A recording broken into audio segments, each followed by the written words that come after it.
এই মুহূর্তে আমি আছি লালপুর উপজেলায়। এই লালপুর উপজেলার একটি বিষয় আমি আপনাদেরকে দেখানোর জন্য মাঠে দাঁড়িয়েছি। এই যে মাঠটা দেখছেন, এই পুরা মাঠটা হচ্ছে সিমের চাষ। এই সিমটা হচ্ছে আগাম সিম, অর্থাৎ সিজনের শুরুতে কিন্তু এই সিমটা বাজারে আসবে। এখানে দুইটি বিষয় লক্ষণীয়। একটি হচ্ছে এই যে সিম গাছটা দেখছেন, এই সিম গাছের এই যে গোড়াটা, এখানে যেহেতু পানি আসার একটা সম্ভাবনা আছে এবং বৃষ্টি বেশি হলে পানি জমার সম্ভাবনা আছে, এই জন্য গাছ যাতে কোনোভাবে ক্ষতিগ্রস্ত না হয় সেই জন্য জমির মাটিটা কিন্তু উঁচু করা হয়েছে।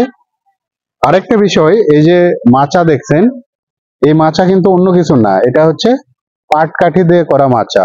আপনি জানেন যে এই অঞ্চলে কিন্তু প্রচুর পরিমাণে পাট আবাদ হয় এবং পাটের যে পাট কাঠি, এটা কৃষক জ্বালানি হিসাবে ব্যবহার করে।